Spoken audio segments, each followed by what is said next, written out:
all beings, y'all. Let's get it. Put your hands together. Put your hands together.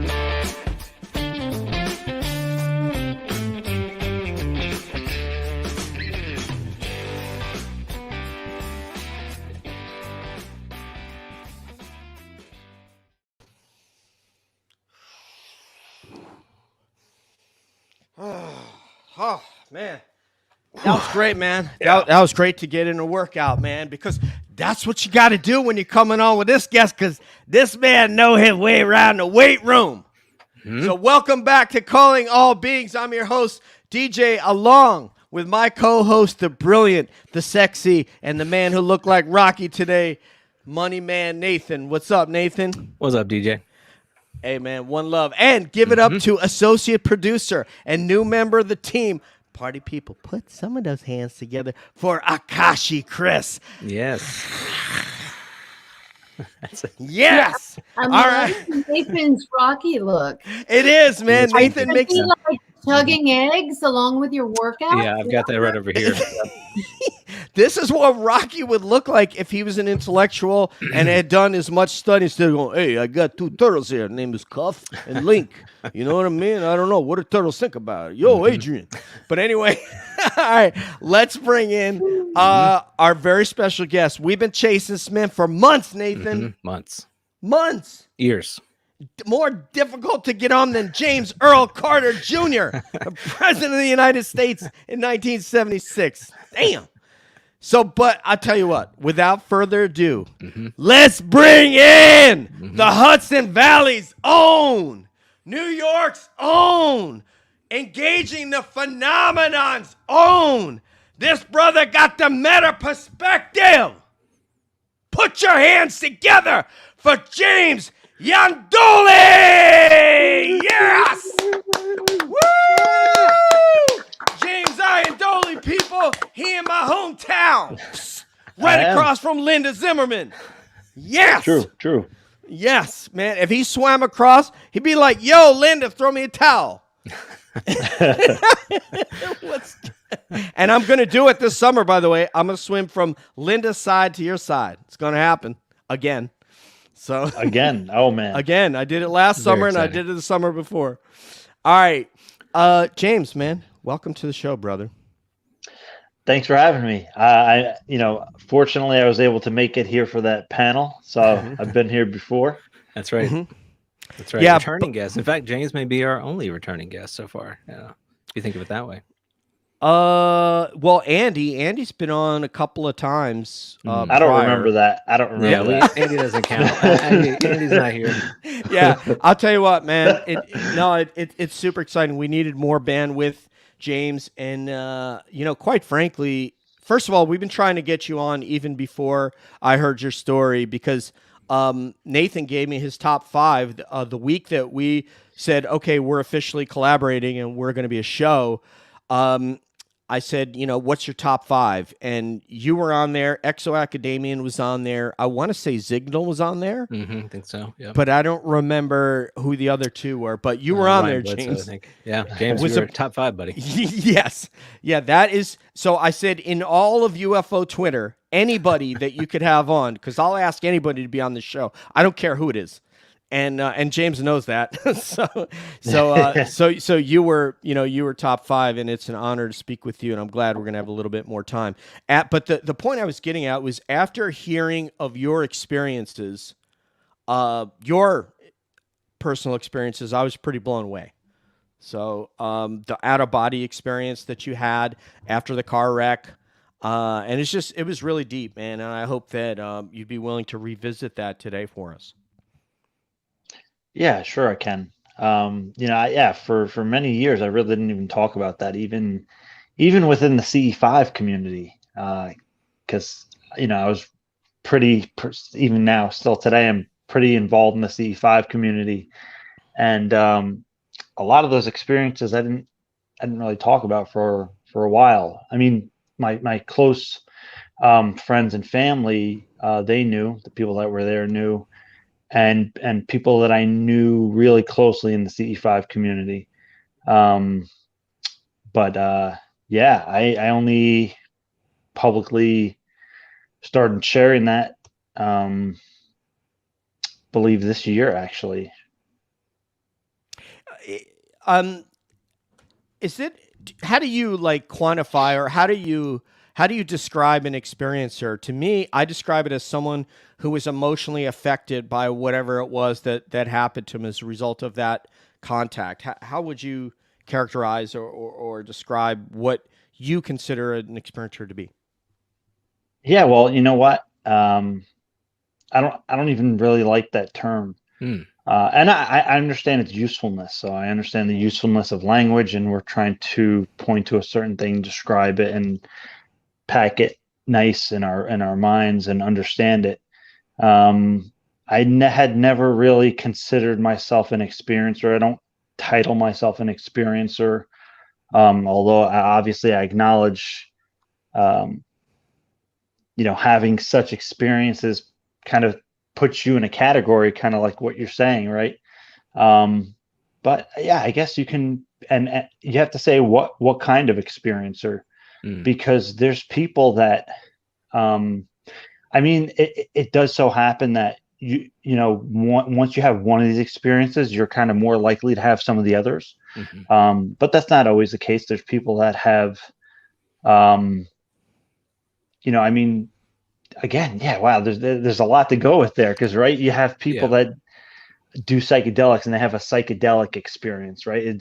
Are they experiencers, or are we just talking about the UFO phenomenon specifically? And then at what point do you separate the UFO phenomenon from Paranormal, spiritual beings, right? Yeah. How do you separate what somebody would call an angel from an extraterrestrial intelligence or a UFO or even a ghost? And then at that point, what if what you thought was a ghost was actually some kind of ET hologram, right? I mean, so there's all this, there's a lot of ways you can go with that, but yeah, I guess how you're framing it is actually pretty accurate. Somebody who has, in this case, an experience with the UFO phenomenon. I mean, that's how, from my understanding, how that term was generally used, experiencer. I don't know if John Mack dubbed it that, but I believe it came out around that time because they didn't want to use the word abductee. They wanted to use different language and terminology to represent what they were experiencing. Right. So I think they use that term. So it's accurate in that sense. But then again, in a more nuanced conversation, that can go a lot of ways, right? Right. But It seems like the division, and maybe this is just one division among many, but it's those who seek the experience, they're initiating the experience, like a C5, for example, and those who have the experience come to them, sort of maybe not of their planning or volition or whatever, they are sort of thrust onto the stage of the experience. And it's like I'm trying to think of a way to qualify it, but it's almost as if the line between waking reality and non-waking reality is incredibly blurred, and it's hard to tell the difference between the two. It's not quite lucid dreaming, but it sort of falls into maybe kind of that category. well, and then I have somebody coming on for Contact Week, and for people watching and listening, Contact Week is going to be December 12th to December 19th. I'm going to have somebody come on. They're going to share their story. Hopefully, if they don't back out, right? Right. And they haven't shared their story in many years. And I knew them pretty freshly after their experience. And they were somebody who initiated a contact experience. And they didn't, maybe they didn't know what to expect, but they had a very profound contact experience in broad daylight, which, even though it was a CE5 initiated contact, that experience changed their life, like quite profoundly. So, I mean, at that point, whether it was an invited or not, that is an experience, right, with a pretty traumatic impact. So, or are we talking about somebody who has just repeated experiences like myself, or somebody like let me draw a parallel. So for a juxtaposition. For me, I saw something in Peekskill that was at the Peekskill Ranch where I grew up, floated up above the tree line and headed off down your way towards like Mohegan Lake, Yorktown Heights area. And I only saw it for just a couple of seconds, but it's pretty obvious what this was at Sunday night, in Peekskill in September. But I wasn't emotionally affected by it. It didn't come close to me. It didn't affect me in a way that I could really say, wow, now what would happen if I would have had a much closer contact. So that's what, but you and some of the other experiencers, there's a significant, that contact because it was contact. Mine is just like, oh, wow, look at that. And then it floated away. Whereas with somebody else, you have time to actually look at it and go, oh my God, like, what does this mean? That's actually, that's a great conversation. Actually, you guys could do a whole podcast on that. Basically doing close encounters versus experiencers. Because again, if somebody an experiencer because they have regular experiences, I think more people would categorize that as accurate as somebody who has repeated experiences, whether invited or not invited. And again, at some point that line does blur. Just as an example with CE5, right? If somebody starts doing CE5s and they're really into it and they're doing a few CE5s a week, there comes a point where you could just not be doing any CE5s and you're just having interactions as well. So that does occur. Interesting. So, do you know of any folks in the CE5 community who have been trying to have an experience for some time and haven't been able to have one through the CE5 method? So I know there are people that have a harder time. And again, there's no actual like scientific studies on that, and again, Right. Studies for other things. I mean, I think that kind of like we can speculate on that, but the actual understanding, I think we're far away from on a scientific level. Right. Just because we can speculate, and there's some good science being done behind the scenes, but as to why some people are good remote viewers or not, there actually now in this day and age there is, I think, some science being done on that. But again, even 10 years ago, you couldn't explain as to why that might be, other than pure speculation. But if I were to speculate, I would say mental conditioning, belief systems, and kind of the quality of your intention, the quality of your kind of how seriously you're taking it, the reasoning you're trying to do it, and if you're really putting effort in, if you're somebody who's most of the case, if somebody's really serious about it and they're going out a few times a week trying to do it for several weeks, even a month or two, it's going to happen. I think like 90% of the time. That high? Wow, that's a very high rate of success, I would say. Well, no, I mean like 90% of the time, it's going to eventually occur. Not that it's going to occur 90% of the time. Got you. For clarity. Go ahead. No, I was trying to be really broad and just say, like, when I think of music, I think of what is the purpose of as an artist. If you're producing music, what is your goal? And ultimately, your goal, if you look at it from a 30,000-foot view, is to move emotion. If you're successful in your performance, particularly a live performance, is to move emotion among the audience, whatever that genre of music is to move. So for a metalhead, sometimes it's aggression, right? But for other forms of music, it's a different. For the Beatles, it was an excitement, it was a wow, and so I think of the difference between a sighting and an experience is, oh, I saw something, and then an experiencer is someone like, oh my God, I saw something, and I'm gonna start looking at my life right? And thinking about what just happened and it becoming a big deal. Like that didn't happen with me, but there's a lot of my friends here from UFO Twitter that it has happened with.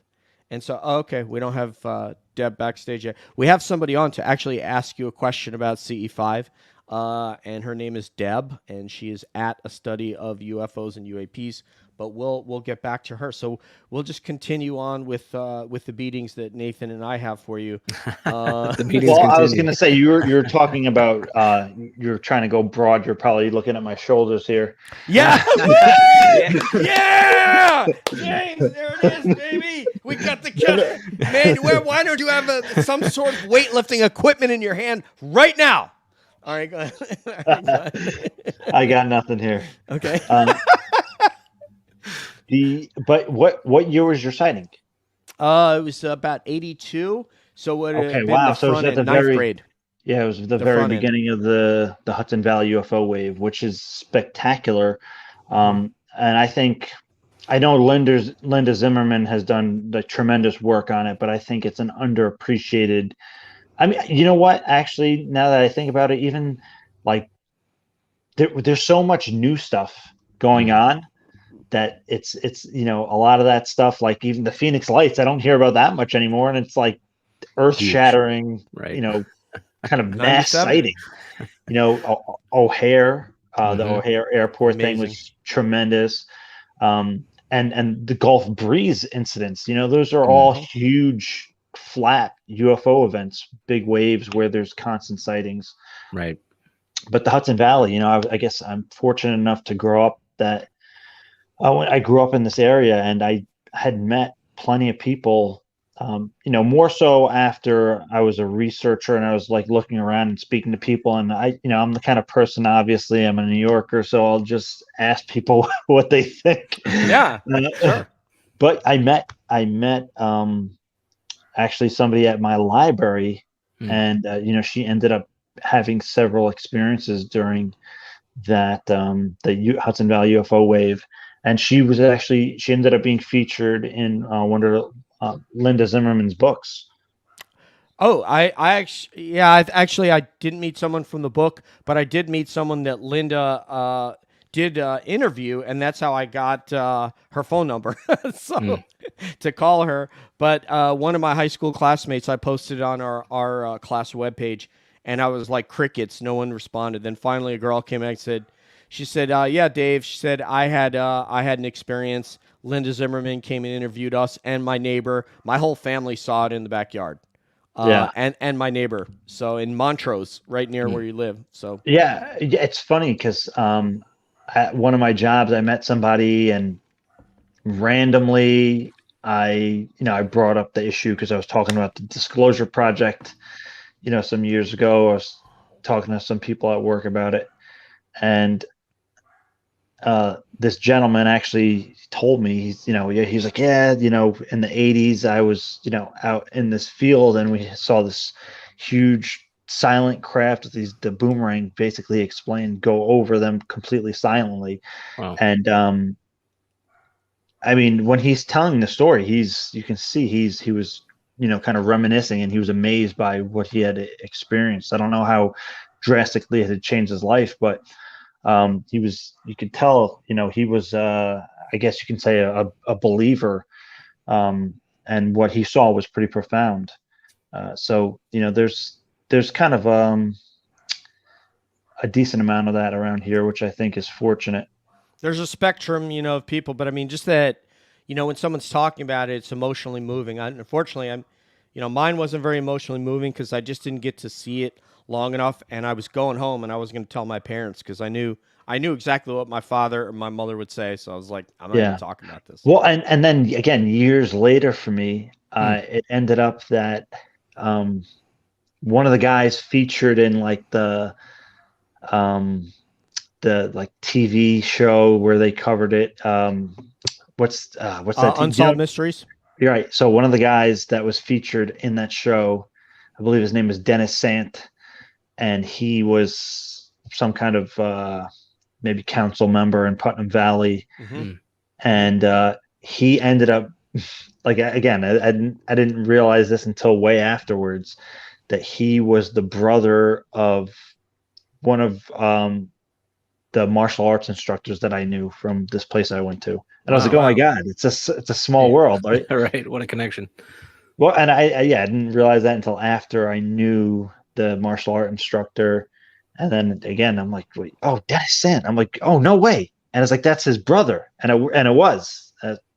So small crazy. world over Yeah. here. It's Yeah, weird no that kidding. we're from this place. It was like this epicenter of Mm. UFO. But are we ready to bring on Deb now, Nathan? I think we can. We'll give it a shot here. So I'm going to Okay. add Deb to So- the stream. Deb, Okay, you there? so I just want to intro her real, James, if you can hear me. This is she goes by at a study of UAPs and UFOs. Her name's Deb. She's a psychologist by trade, and she has really done a deep dive into document research, going and finding everything that's open source, everything open source about that's available on any of the three-letter agency websites about UFOs. So I think, like Nathan, she's going to become somebody that's well known in this space. So, Deb, can you hear us? Deb, can I get an amen? Ha! Can you guys hear me? Hey, Yes, there ma'am. you are. Loud and Great. clear. So unfortunately, I was not able to use my beautiful avatar, so I will share that later. But I wanted to say hello, James. Nice to meet you. Hey, how And are you? thank you very much. I would like to ask you a question about communication with our visitors. I would like to ask if you have a recommendation, and specifically for the U.S. military, and if you think there is any risk involved in that communication. What's the first part of the question? How you would recommend that we would communicate with our visitors? Well, again, on if you're going to talk on a technological aspect, because for all I know that there is advanced technology that there can be interactions with, because even in C5 field work, there's rudimentary forms of electronic communications where there's interference with electromagnetic devices and things of that nature. And I've seen some pretty stuff like stuff like that in person that was pretty unique. I don't know how much you can garner from that type of communication if you have to develop a system to kind of translate that. But getting to the consciousness aspect, as far as recommending, I mean, I think there's people that are actually looking into that in deeper programs. We hear about the different things, even in like American Cosmic, with these different experiencers, and they're kind of part of agencies, and they're studying this in secret. So I think they do have basic understanding on that level, on an open source level. I don't know if I would recommend it, just say, hey, everybody, let's do it. I'm a proponent of it in the sense where if somebody's open to doing it, I'd say you're much more likely to have a positive experience. However, when somebody, you don't know how you're going to react when you have an encounter. You might think, yeah, this is going to be awesome. I'm going to see some kind of ship or something, or some orb, or whatever, and you go out and you do it, and it becomes unsettling to you. So I don't, everybody's an individual in that sense. So usually the people that are going to do it are people that are driven to do it. So in that sense, I'm open to making recommendations for people who are just going to do it. And meditation is usually, definitely in the CE5 protocols, meditation is a standard. And even Mission Rama, who was doing the same kind of work back in the 1970s in Peru, also had meditation, and both groups recognized the power of meditation to kind of stabilize and calm you. So you're more balanced and settled in a sense, because there's there's stories of people having CE5s, especially the early CSETI years, where they're like, yeah, we're going to go out and make the contact and do this, and then ships appear, crafts come in fairly close, and people, they ran and Freak they out. drove away and sped away like they were, Wow. so stuff like that happens, and so it's all individual. So getting to the communication part, right? There's, when I observed basic forms of communication where there's an acknowledgement between you and the UFO or the intelligence, and there's, as far as if you receive impressions and telepathic downloads and things like that, again, trying to understand what that is directly, that's something that has to be studied, because if I receive an impression or a message, I mean, how am I supposed to validate that? So that's why I think that the CE5 work in contact needs more attention and study. I don't know if I want the military doing that, because that's not their mission, right? And I understand Lou Elizondo kind of emphasizes that, the military has specific, goals and missions. So I think we need science doing that kind of thing. Different scientific groups. I mean, even the Galileo project and stuff, they're going to be looking for things to I'm not sure what kind of information they're going to gather, but it looks like the time being, even just collecting that data is going to be a form of communication in a sense, until there is a more profound level of contact. Because even, let's say we get 3 people, and we're all, say there's 3 U.S. government people, and they're sanctioned. They say, listen, we're going to do the CE5 protocols and do the communication, and they all get the same message. Even at that point, how do you validate that the message that you're getting is accurate, number one? And number two, and I hate to say this as like a contact person, but how do you trust it, right? How do you know it's Right. to take it at face value? And something I always come back to, even with my own experiences, is the interpretation of that, of the, even just the person interpreting the information, is how much of that is rubbed off from their own subconscious. I hope that answers some of your question. If not, you can kind of beat me. Hey, That James. was great. Actually, Nathan has a whole topic that he's going to want to go into with you on that very part of how can we trust certain things, and it's an interesting hypothesis he has. Deb, did you have any follow up as to that, or was that it? I remember there was something about I actually was going to say, I think that's a very interesting perspective to mention that there might be something electronic in our consciousness, is kind of what I got from the first part of that, right? And then, of course, people have talked about using math and symbols, all very interesting ideas. And hopefully you're right, that science will embrace that and let us know. Yeah, and I think there are, I don't want to say even clandestine, maybe it's better to say proprietary studies into that right now. like that. No, well, no, because it's that was proprietary. Nice. That's how that's how the good stuff operates, is proprietary. So it is being looked into, and the scientists that are dealing with that they have good ideas, but they're just as baffled as us in the UFO community, even if they have some interesting details and hypotheses, and even the science to back up some of what their hypothesis is, that they still don't have the answers to the bigger questions. They're just as but yeah, they can see EMI and say, okay, I think there could be something that's going to materialize here, but they can't. The biggest, and we got to get Akashi in here because she's got a question for you, but nobody knows how to. The biggest problem we're having right now is we don't know how to contact them. We don't know. We can't key the mic when they, when Ryan Graves see those circle inside a cube thing and say, hey guys, can you land on the carrier deck because we just want to have a dialogue with you. We I mean, don't have a Tarn, way to speak to them.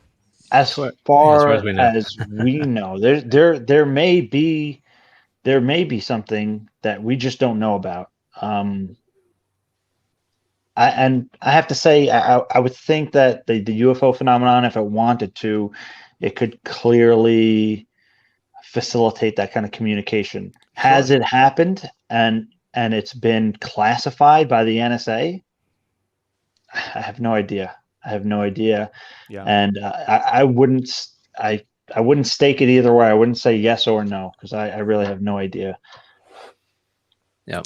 Well, Deb, thank you for coming on to ask your question. We're really glad to have you with us, and I know you're gonna be back in the chat, so we'll definitely be looking for future questions that you got there, and we appreciate you spend some time with us. I'm gonna bring Akashi on because she had a question as well. Our esteemed associate producer, Akashi, Chris. Hi, James. Hey. So as I was watching all kinds of videos and looking into everything that you're doing, I started doing my own research. And today I was telling the guys, and I'm like, okay, I'm gonna download just to see what this is all about. I'm gonna download the C5 app. And I want to kind of look into it because I don't want to have an opinion about something that I haven't even researched.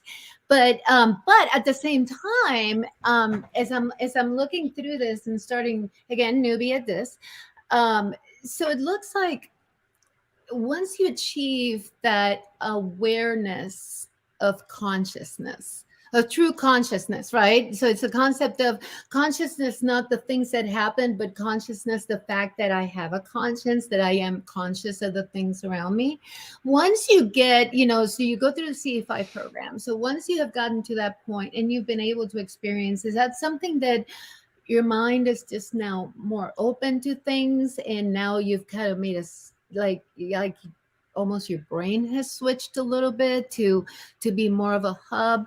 Or do you still consider the CE5 methodology necessary to grow that experience or evolve it? Yeah, that's a great question. Thank you, and you have a very cool background, by the way. Akashi, Chris. Cool.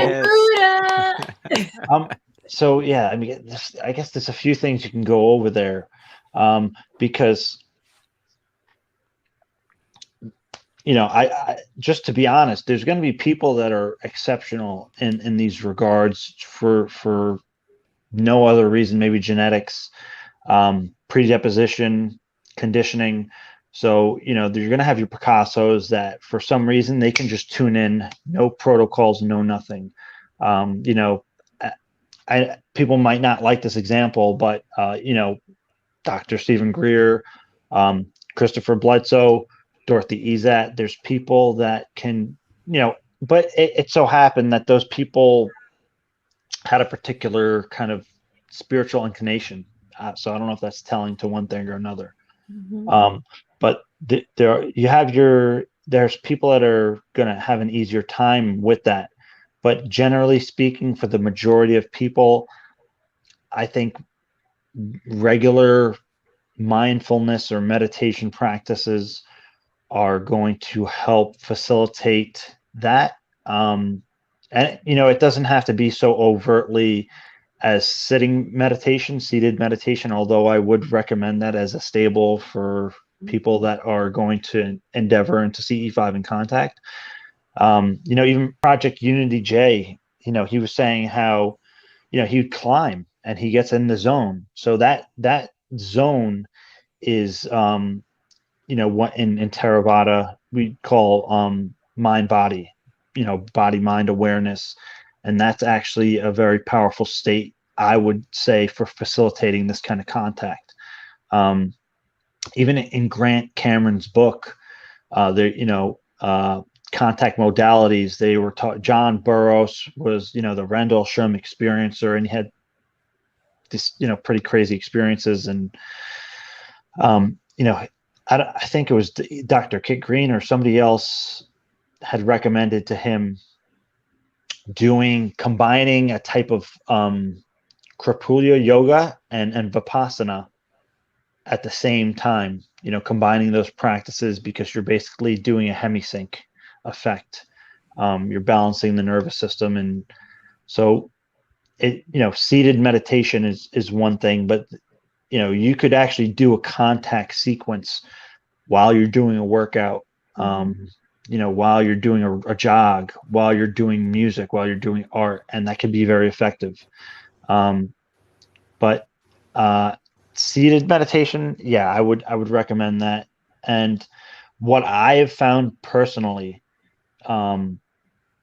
is that concentration based exercises do help, although you don't want to get too locked into concentration. But those, and I actually found out later that what they call them in Buddhism, the jhanas, which are concentration states. But in actually Buddhism, the foundation of all Buddhist magic is the jhanas, and those are concentration states. So different modes are going to work for different people. You have the CE5 protocols, which for people listening, the basic CE5 protocols are not necessarily necessary for CE5 itself, but they're a good guideline. And the CE5 protocols would basically be to do one of these meditations, whether you're using pranayama, counting the breath, open awareness, kind of Zen. There's all different practices you can do. But once you do that practice for any amount of time, again, 5, 10, 15, 20 minutes, an hour. And then after you do the meditation practice, then you do what is called CTS, which is coherent thought sequencing, which is what Dr. Stephen Greer would say is a remote viewing. So you're actually going to remote view UFO intelligence and use a visualization vector to remote view them basically back to your location, and go back and forth through that process for another 15 or 20 minutes if you can stand it. So that's the basic CE5 protocols, is doing meditation and then doing what's called CTS. If you can't remote view, you just use visualization, and that will work as well. Did I answer your question? Yeah, you did. Because first of all, I just kind of wanted to see if you kind of, it looks like you still follow the CE5, methodology, and that's something that probably helps you also evolve. I mean, for somebody like me that has like the attention span of a gnat, I have really bad ADD, so it's like really hard for me to meditate, and it's like I need that kind of structure. But what I was leading with that, I'm sorry, it was I've never tried it. I'm looking at people like you that, you have experience with it. And the fact that, it really kind of correlates with a lot of other things I've been looking at. The thought experiments that Einstein used to do, the Akashic records and the access to that. It's like it's like this web that's all tied together. And that's why I'm looking at CE5, because it's all part of the puzzle somehow. I don't know how, but it's like, if you miss one part of the puzzle, that puzzle's not going to come together, and it's going to look like, Yeah. Well, I was even going to do a video a while back called, UFOs and the observer effect, because you have something like that going on almost with CE5 and intention and awareness. But that's what I like about the CE5 protocols, is that they're great training wheels. If you have no formal introduction to any of this, and it just makes sense where you can do A, B, and C and have D as the result. It's simple, it's straightforward. And I would say, if you're serious about, pursuing that, follow the protocols to the T for a few months. And then at that point, start experimenting a little, because at that point you should have some responses, and you'll intuitively kind of devise your own approach based on your own inclinations that actually that process will probably happen instinctually almost. It did for me, where I still mess around with the CE5 protocols, but like 90% of the time I'm doing my own protocols that I just That's where I was leading. At some point, you're kind of got that connection. Right. It's like, Yeah. so you do your own at some point. But anyway, I'm gonna let Nathan and DJ talk. But For my part, I don't think I've that ever sounds had like a challenge to me. He said, try it for how long? 6 months? couple of months, he said. couple months, yeah. a couple of months. Yeah. Okay, I'm gonna try it for a couple of months, and then we're gonna regroup. I like it. How often are you going to be doing it? Well, okay, now you're talking details. We'll talk. No, but We'll talk on seriously, DM. No, but I need to, yeah. And you can state the challenge. You can put the challenge on Twitter, so I can give the time back to Nathan and DJ. You put the challenge on Twitter. Tell me how often, and I'm gonna try it. It's not a bad idea generally. Just together. anybody else that may want to participate. My only kind of advice as far as that is like what you put into it is what you're going to get out of it. Mm. Again, there's some kind of people that it's beginner's luck. I mean, I've seen people where like the first time they have an experience, it's just like incredible. And then I know people, it took them a few months and they were having very basic kind of experiences. But then again, they eventually started having pretty profound ones, but that it was only after they were doing it for months, going out. And those were people, some of them I went out with, I was going out with them maybe once or twice a week.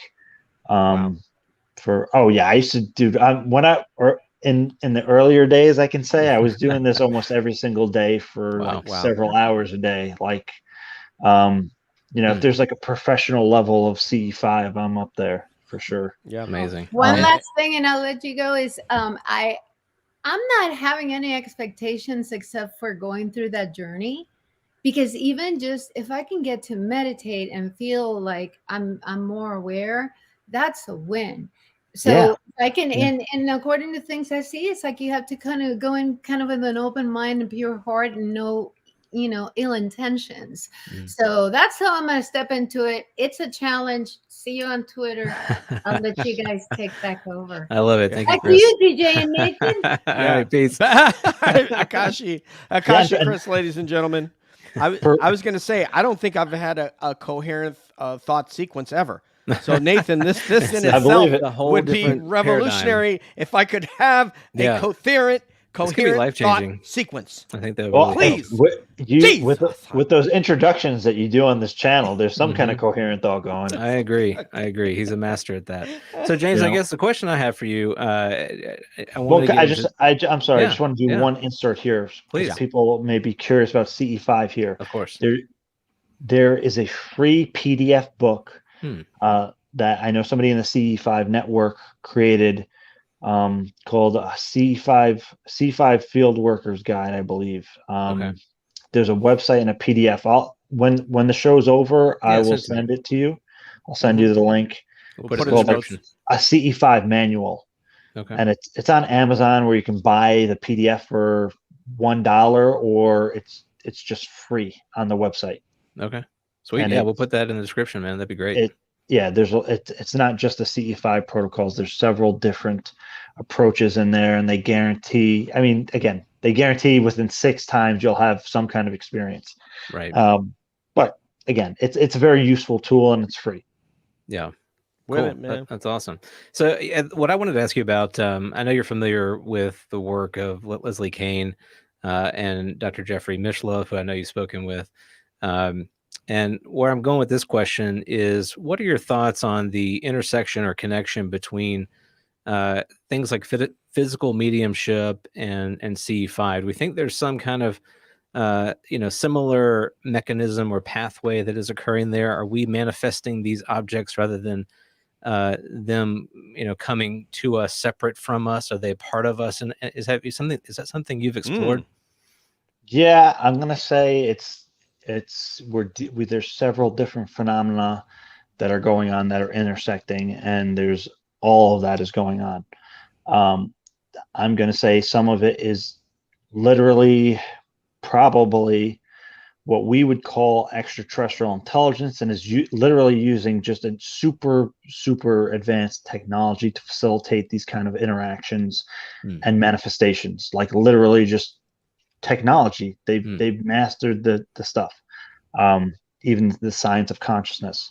But some of it is what we would consider spiritual technology, and there are entities and intelligences that interact in that way.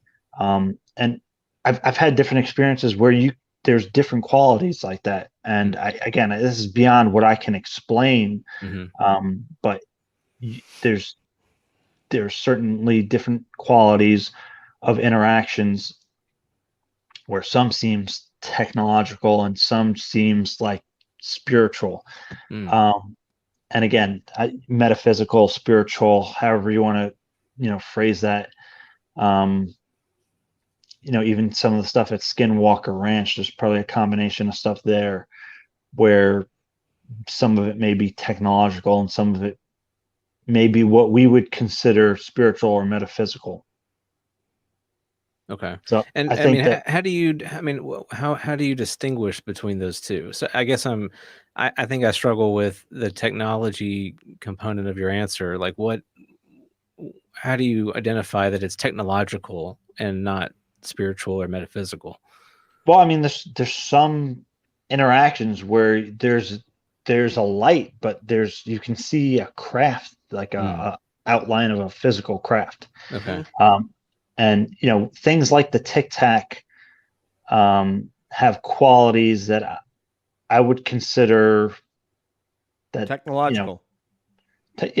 I would consider them to have technological components, where there's some things that you can encounter which there seems to be no technological component. That doesn't negate the fact that it's a form of technology that we just don't understand. But again, some paranormal things, they just don't seem to be technological in nature in the way that we understand it. Maybe again, spiritual technology, but not technological in the way that we perceive it as using tools in that sense. Okay. So to be able to distinguish between that, I mean, you literally just have to have a ton of experiences and compare them and contrast them and give it your best guess. Got it. So again, I don't think there's a hard science to that. Maybe somewhere there is a better understanding where, in classified programs, they can determine based on, different signatures that something is technological and something is metaphysical. They were studying stuff at Skinwalker Ranch. We've never seen all the results of those studies. We don't know what they garnered from that. And that's just one, OSAP was one program. Right. Yeah. Ramirez was absolutely fascinating with your friend Jay from Project Unity, who is somebody I'm going to start to pursue. But I listened today. Do you want to talk about Johnny Come Lately?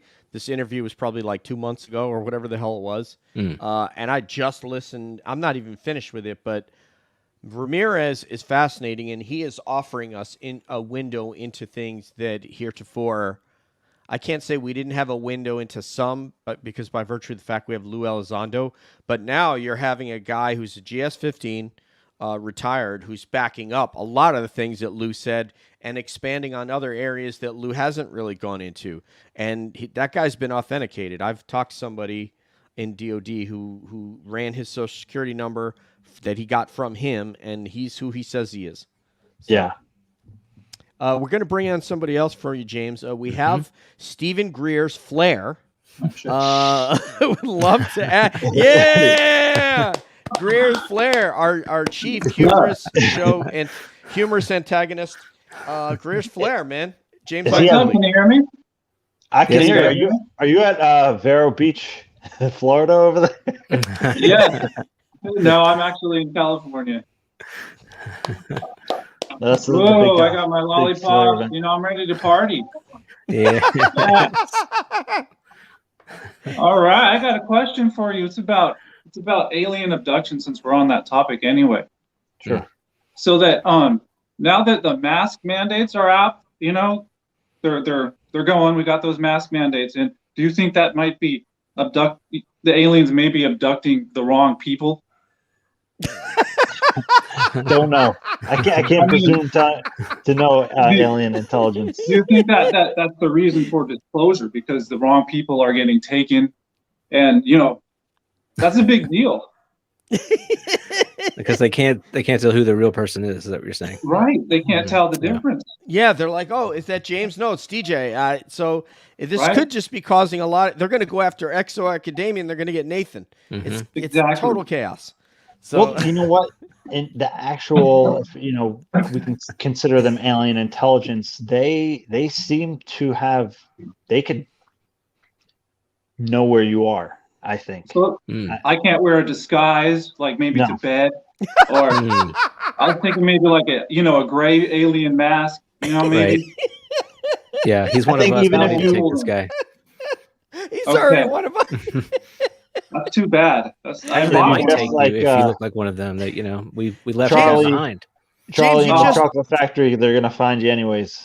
You just Oh, dive man. bombed his theory. I mean, James, he thought that he could really disguise himself. He doesn't want to do a Travis Walton. He's going to be up there No. suffocating. He's naked. Sure. No, They're gonna find tie him. me to They're the gonna bed, find just put my mask on. I'm ready. I sleep with my sticks. I can bribe them. Got my lollipop. Yes, you should have a dowry. Actually, I owe Andy McGrillen a dowry for Nathan. But yeah, you should definitely have some money in sort of a tray on the side of your bed, because you never know. I mean, Just like some the tooth Bitcoin. fairy. Yeah, you never know when you're going to lose a tooth. Yeah, So, right. I love it. Okay. Especially if you mistake with the nunchucks, could be all of it right there. Oh, very yeah, true. yeah. I don't know. That might be why they don't take me. I've hit myself so many times. Somebody, Damage good. Total we would protection. never have known that's happened. So, Yep. Greer's Huh? Flair. Greer's Flair. Do you have anything else before we get you out of here or throw you out of here? No, whatever you that's it. I'm good. That was my theory. All right. Awesome. The mask is not going to prevent abductions. It's not gonna. No. No, Okay. All right. Back Well, to the James, drawing board. you cannot hide. Yeah. thank you. Stephen Greer's Flair. Thank you very much, brother. We'll talk to you. Incredible. I love this guy. James, I had a very similar question, so I'm glad that we Did got that out of the way. And also, Akashi said there's a couple of questions from the audience. Akashi, could you throw up the ones that you would like James to consider, or Nathan? Yeah. Whoever. Well, I'll let her hunt that Okay. down. Let me ask you a question, James, for some recent take. So I know you've been keeping up with Dr. Diana Pasulka, and that she's been coming back on the scene. We're going to have her on the show on Monday of next week. So looking forward to that chat with her. She recently commented about the Collins elite, and that she didn't think that it was necessarily an actual thing, but she was surprised to find the number of people within the Pentagon, or the powerful circles who are very devout religious Christian believers. What is your take on that? Do you think that does that kind of add additional weight to this concept from Elizondo that these folks are really pushing hard back against studying this phenomena further? How do you kind of hear that from her? I mean, I have to go based on my own research, and what I found is that there are groups like that, and some of them are competing. So there's some that are just religious fundamentalists, and there's some that are religious fundamentalist eschatologists. Mm-hmm.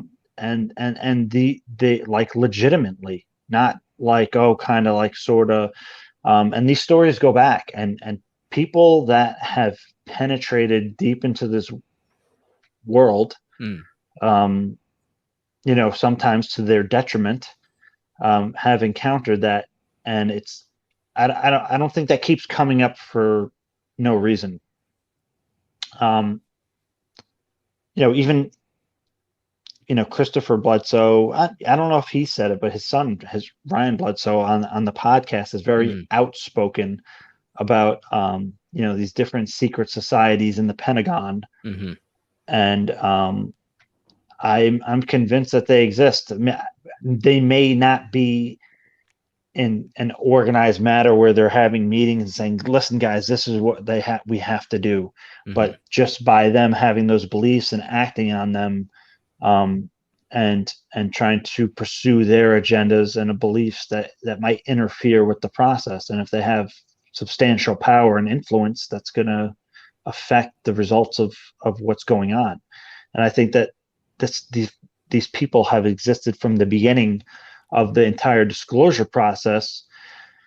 Again, you go back and Dr. Stephen Greer is talking about the Majestic 12 group, but he's talking about these eschatologists that he encountered that believe that they're going to bring forth the second coming by doing what they're doing and partially involved with this subject. So I think that there are legitimate groups like that. I don't know how well organized there are, but there seems to be several groups like that are competing with each other. Sorry, go ahead. Well, and I kind of think it's just a free for all, right? Again, there's probably atheist groups.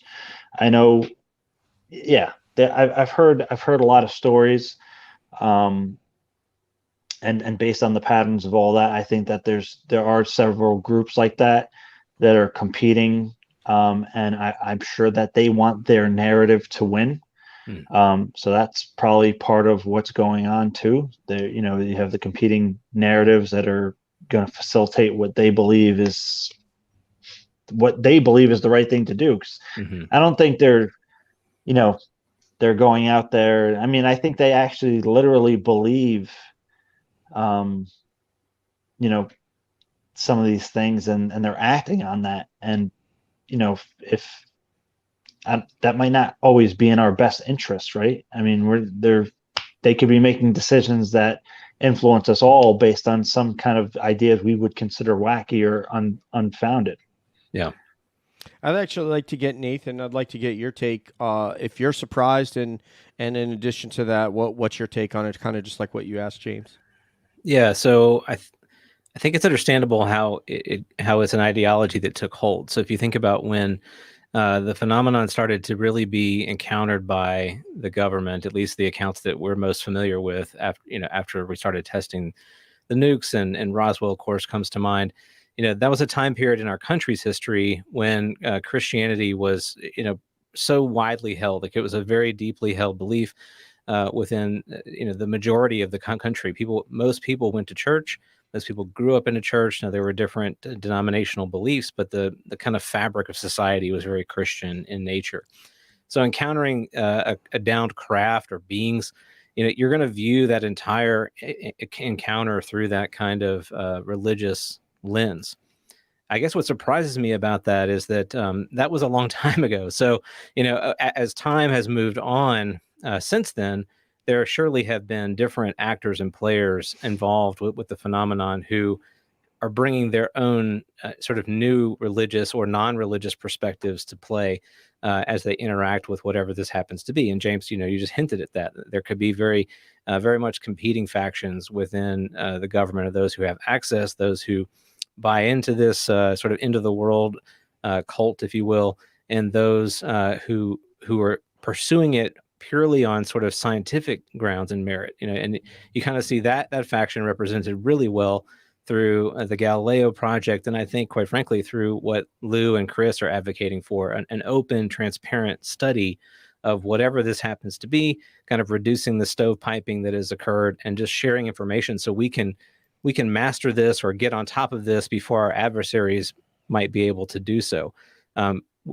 As far as the ideology itself, and I want to talk to that for a second, the end of the world, sort of when he says eschatology, what we're talking about is it's the study of the end of the world, basically. And in the book of Revelation and in the Bible, the Christians throughout history have read that book and have kind of tried to extract from that book, meaning or prophecies or sort of breadcrumbs that they can overlay on their own time and say, we're actually living in the end time that this book is speaking about. So, the return of Christ is near. The end of the world is near, and we're living in that actual time. Now, there are lots of different flavors of this belief, and I won't go into all of those. But the short of it is, if they kind of hold this worldview, and if they've interacted with the phenomenon and what it purportedly can do, then I think they're taking these concepts and saying, we actually now have the tools and the signs to be able to accelerate the return that is heralded in the book of Revelation. And so they want to be able to do that. It's a very, when you kind of step back from that, it's a very seductive and powerful kind of narrative. So those, in my opinion, who've latched on to this way of thinking, it's a bit of a power trip to think that like they can kind of hold the reins on this thing and usher in the end of the world as prophesied in this book. I think it's historically very, very shallow. I mean, and I say that because every generation has basically had its prophets or its interpreters who've looked at that book and done the exact same thing. They looked at that book and said, oh, in the 1800s, oh, this is Abraham Lincoln is the Antichrist, and like this is all going to be over after such and such. So this has happened over and over and over again. And any student of history who looks at that will tell you like it's never actually come to fruition. And so I look at that and look at that repetitive sort of cycle, and I say there's not a lot to taking that particular position.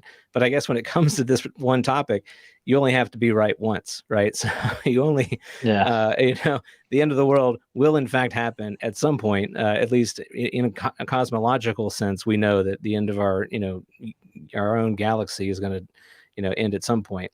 So it will happen one day. How close are we to that moment? I don't know, but it does bother me that there are those in power and positions of influence who seem to have adopted that belief system for two reasons. One, they're either deluded and are ill-informed and just, laying their own theological preconceptions onto whatever this happens to be. Or, and this is the worst one, or they actually have enough knowledge about something that we don't have to where it brings actual credibility to to buttressing their theology. And on that point, I'm actually that really concerns me when I hear things from Diana Pasulka where she's saying, she encounters a lot of people who've become more fervently religious after they've studied this. Tyler, she mentioned today, and she mentioned in her book American Cosmic, she talks about Tyler, who we all know as somebody else, but he converted to Catholicism after traveling with her to the Vatican. And he's, supposedly been very closely connected to the phenomenon. So those things are a little troubling to me that there, there really might be some meat there. There could be a there, in other words. Well, so we talked about is that a lot of people will reevaluate their life after some sort of a close contact. My ex-boss in the position before now is a very, very devoutly Catholic man, but he's also a very scientific man as well. And he told me at the outset when I told him I was interested in delving into this topic with my show and all that, which we start doing, he said people that are religious are going to have an issue with this. As far as the Pentagon is concerned, I know guys and gals that have worked there. I've never worked there, but I would imagine that if there were a vocal majority, it would be the religious one. It would not be the anti-religious one that would be a vocal or majority. It's just not something that would win you friends in an organization like that. Well, I did want to ask you that question, DJ. So in your experience within the Air Force and the military generally, I mean, I'm under the impression that kind of the Christian worldview is kind of the predominant worldview within people who are in the military, just broadly. But is that true? Is that a valid assumption? And two, is it overt? Like, is it pretty prevalent within the culture that in the military? I would say generally yes, but I also have to suffix that with the fact that most of the last decade plus of my career was in Air Force Special Operations, and that was very white, very Christian, very Mm. conservative. Those Mhm. 3 things. And if you were outside of that norm, then you were sort of an outlier. So I was ascribing, though, what you said as kind of my experience a little bit and trying to project that I could envision the Pentagon being like that, but that might also not be accurate. But yeah, they were the vocal majority. And if you weren't some of that, then you were the not very vocal minority. Okay. Yeah, but let's bring on. So we got a question for James. We'll do Mm-hmm. what I'd like to do. This is from my brother Stuart Mullins, Chris's husband, my new friend. And what we'd like to do is do a C5 question. But James, I would feel that we didn't do it justice if we didn't really get into what your experiences have been. So after this one, I'd like to go there. But please, let's entertain Stuart's question. Yeah, so Okay. I'll ask it if you want. Question Please. for James. Please. It's very time. Yeah. Yeah, not a problem at all. So, what role does location play in C5? Does the distance from a city or lights or people make a big difference? Noise pollution. Generally speaking, I would encourage that people get into wherever is going to be easiest for them to just do it, right? Don't make it where like you feel like, oh, I have to wait, next month when I can get out to this, quiet location to do it. I've had experiences in the middle of New York City in Midtown Manhattan that were profound. Wow. On several occasions. So, I mean, it doesn't, if you're in LA and the sky is really hazy, there's still people over there doing some, the UFO summoners, I believe Right. George Knapp had them on. They're out over there in California, and even in those hazy skies, they're having great experiences. So while it does play a role, I don't make that an excuse for yourself, and don't make that a priority unless you're going out and you're doing like if you're doing a field work investigation, you're going to collect data, you're going to set up some cameras. Yeah, get into a location where that's going to, be ideal. But if you're just trying to do it to see if it works, or you're just to do it as a, something that you're trying to learn or practice or even do on a regular basis, don't let that hold you back. So go ahead. So James, like even like a burned out building in the South Bronx, with people doing crack all around you, that would still be an appropriate place. You could still do it there and it will still work. Yeah. I mean, again, I'm just kidding. I'm kidding. No, but really, I'm thinking New Jack City, that kind of stuff. Yeah. I mean, again, the bigger part of that is how that environment affects you.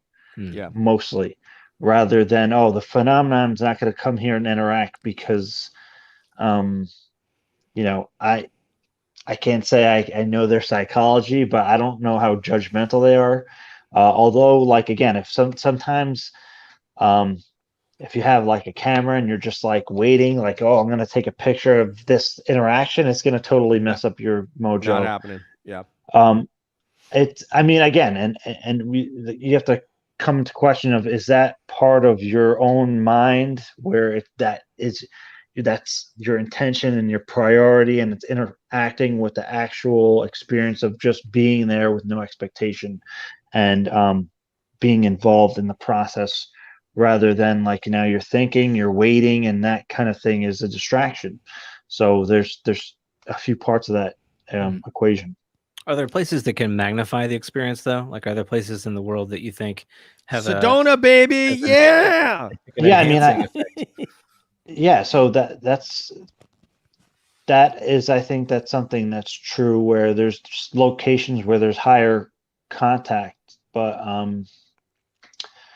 I don't want to phrase this the wrong way, but just as important location is, there's certain people that they have an affinity to the contact, where it doesn't matter where you are. If you were with Chris Bledsoe, you might experience something, kind of thing. And I'm not even kidding about that. Again, Stephen Greer, In the early days, I can't say much for now, but in the early 90s, and I know people that were with him in many occasions, he was a UFO magnet. And you're talking, not just orbs of light, sometimes what seemed to be physical spacecraft, for lack of a better word, always seemed to be around wherever he was, or when you went to hang out with him, when you went back home, there'd be residual psychic effects, both with the UFO phenomenon and individual subjective experience. So those kind of things exist. So location, is one thing. People are another. But more importantly for everybody listening, your own conditioning is going to be your main concern priority. So it's not the 3 L's of real estate. It's just one L out of other elements. Let's talk about your experiences, James, because I want to get down to the nitty gritty. We don't have that much time with you. So we got about 19 minutes. So my brother, tell us what went down, man. Well, do you have any specific questions? Do you want me to go through the whole? Because I've told the story a few times. I mean, if you want to just hear on your channel, I can tell you the story in kind of like a chronological order, or if you have specific questions, that's fine. No, I mean just sort of a or even one anecdote, right? Like one that really stuck with you the most. Maybe that. There's again, it's not just. Well, it's not, and again, I've told stories of all these different encounters that are kind of like the highlights, but I've been doing contact work for this whole time, so I've had hundreds, if not in the thousands, of encounters by now. Incredible. Wow. Yeah, literally, and I'm not exaggerating, and I don't generally speak like that because it's kind of comes off the wrong way, but it's just as a matter of fact. There's, and I'm not the only one. Again, Chris Bledsoe is always out there having encounters. So there's plenty of people that are having regular encounters. Right. So did you when the book came out, the Skinwalkers at the Pentagon, and it proposed this hitchhiker or contagion hypothesis? Wow. Have you experienced that at all, or anyone close to you experienced that at all after the experiences that you've had? Has there been some kind of contact effect? Yeah, after effects are a major part of the UFO phenomenon, but and I know what Diana was talking about too when she was recently speaking about it. She knows scientists that studied that, and so do I. And there were real effects that were, in some cases, very negative.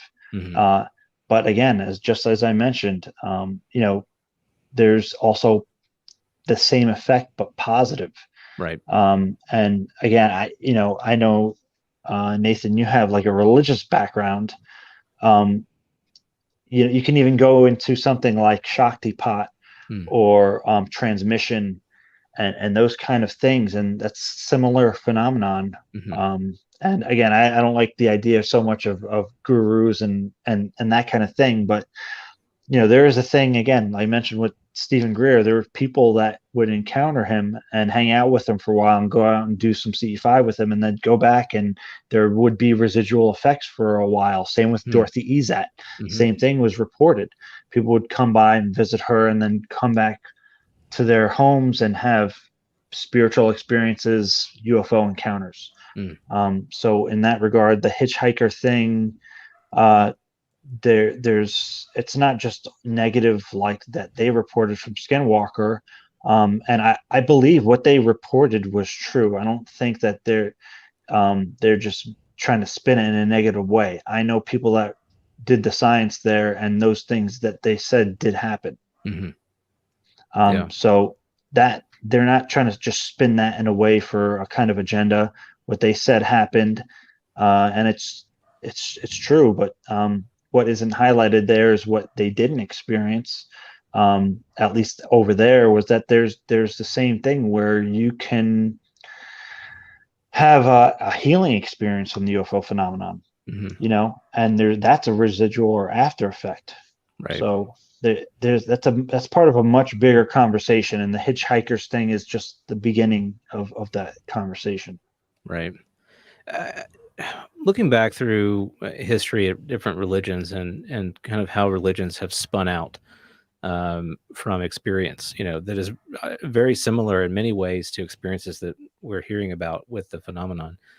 Does it strike you that there seems to be a kind of like recursive selection happening? Like it's not like everyone's having this experience. It's not that and people who may genuinely want to have an experience. I mean, there are millions of people around the world who consider themselves to be devout believers of XYZ, and I don't think that most of them are having, kind of similar experiences, but there are those within those pockets of belief who have very profound, significant, dramatic experiences that end up kind of creating or spinning out sort of new follower groups, new ways of trying to recreate the experience that their particular leader or prophet or whatever explained or tried to explain to their followers.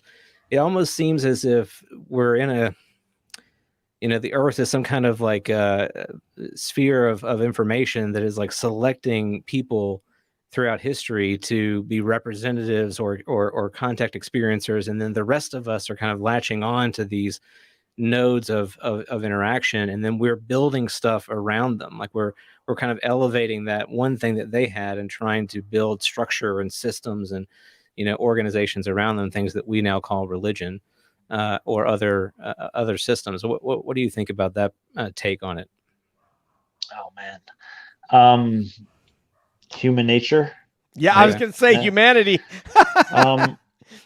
Yeah, I mean, I think that everybody has the potential, if they want to have those kind of experiences. But I take issue with that. I mean, and I don't mean to be, I'm not trying to push back in a negative way, but I come from a very, I come from a background that is religious. I'm not religious anymore, but when I hear Ryan Bledsoe talk about, his dad and his dad's experiences, and it comes across as like, you just have to believe XYZ. You just have to do XYZ, and then you're going to have an experience. It's very formulaic, and that is not true. I really don't believe that to be true, because he's explaining his experience and process, right? Right. So what my process or DJ's process is going to be completely different. Some of these people have found it. Dorothy Ezat. I think that, I mean, again, there's this thing where it comes down to, the genetics or the caudate nucleus and that kind of thing. But I don't believe it's just limited to that, because I've seen people come from not really having any experiences to having profound experiences when they actually tried and they went about it. But again, what's your threshold? How serious are you taking it? You may think you really want it, but here's the thing, and this is going to sound dumb, really, but like I can say I want a Mercedes, right? And it's like a cool fantasy, and I have it in my head, and I can imagine driving this Mercedes. But there's people who want something, and there's people who really want something, and there's people who are just going to do whatever it takes, and they're just going to get the Mercedes. Like they don't give a crap how, they're going to just do it. And once they have it, they have it, so I think there's kind of an attitude of that, where, again, once you have, and again, this is just thinking on it. I can't say this is a fact. I'm just thinking out loud here. I think that if I don't think that there's people that just can't, it's impossible for them to have any of these type of experiences. I just don't think that's the case necessarily. Have you ever read the book The Outliers? No. Okay, that's the book by Malcolm Gladwell. Oh yeah. And yeah. So I mean, they were even saying like the people that are talented are not even the people who end up being like the top, right? Because they get lazy. And the people who just put in the damn work, Michael Jordan was kicked off the high school team. Randy Moss and Jerry Rice are actually a really good example. Randy Moss is one of the most talented physical receivers we've ever seen, but Jerry Rice had the better production. Right. The 10,000 hours concept, right? Yeah, he's a monster. Yes, that's from the Outliers. Yeah. So again, I mean, and he Michael Jordan, arguably one of the greatest players. And I'm not even like a sports person, but I just remember that was an example that they used in the book. Right. So I don't think that there's people that are physically incapable of having those experiences. However, there are people that seem to just like in my case, it's not like I was like a small child and I was like, please let this shit happen to me and just F my life up, for better or worse. Right. I just, and again, you could, there's different frameworks to look at that. Yeah. Is it karmic? Is it have to do, is it genetic? Is it a combination of those? Does your karma have cause and effect and cause your genetics? Again, you can bring this into whole spiritual metaphysical thing, or did I before I incarnated into this world, did I choose that this was going to be my path, kind of thing? Like Dolores Cannon territory, or even New Age before that. So my belief is that I don't think that there are people who are physically incapable of having such experiences. But I mean, I don't, know that necessarily everybody really wants to be thrown into that. Right. Absolutely. And there may be no way to empirically test it, so if they don't want it, it ain't going to happen. Right. Well, maybe it will actually. There's people Travis that don't. Walton. Yeah. Yeah. I mean, there's people who definitely don't want to have abductions, and abductions had occurred, even though the majority of them after the fact come out saying that that somehow positively transform them. And that's a lot of what John Mack's work brought forward, and people like Ray Hernandez and I can't say Edgar Mitchell, but the Edgar Mitchell Foundation, which was the free organization, or now CCRI, the Conscious Contact Research Institute, with Ray Hernandez. He's the guy maybe you want to have on. He's going to be releasing, I believe, volumes 2 and 3. Ray Hernandez. Okay. Yeah, Ray Hernandez. I can put you in touch with him. Yeah, I'm familiar with his experience. It's fascinating. Ooh, it's incredible, but just as incredible is the work that he's doing with Rudy Shields and all these other people. Dr. Joseph Burks wrote a chapter. I believe that he has written another chapter that's coming out in a new volume. That John Alexander wrote a chapter. Wow. For the Beyond UFOs massive. It's like a text. It's like a university textbook. It's massive. Jeez. And they're coming out. They had to come out with the new volumes. They actually split it up into separate volumes because it was just like so massive that they're like, okay, let's give people like 200 or 300 pages at a time instead of like 800, 900 page volumes. Wow.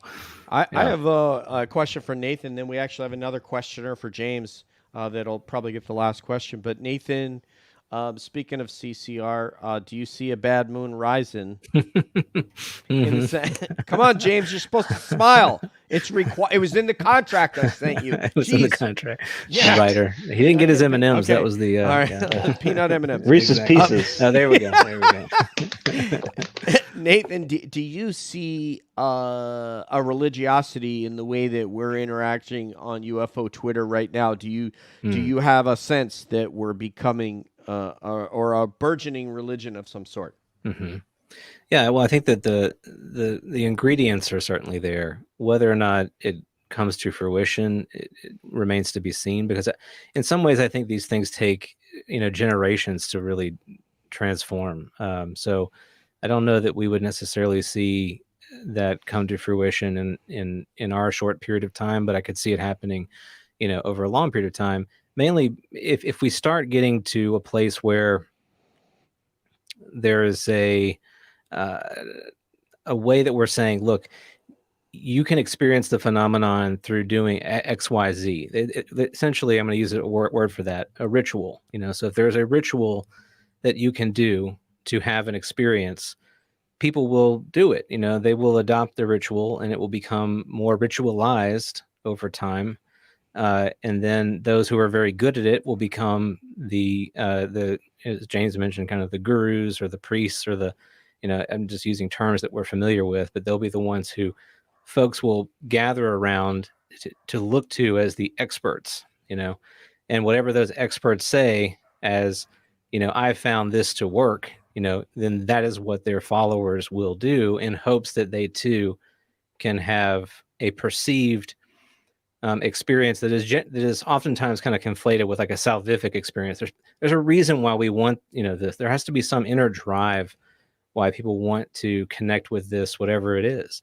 And that could be different reasons for different people. It may be the same thing, but the ingredients, in other words, are there. And Stephen Greer might be a good example as someone who's kind of elevated himself to some degree, whether rightly or wrongly, as a guru. And a lot of people do look to him in this way, So where I kind of try to keep my guard up is, at least with this, is, and as you guys both know, there's so many different interpretations of what's going on. There's so many different avenues of interest and information.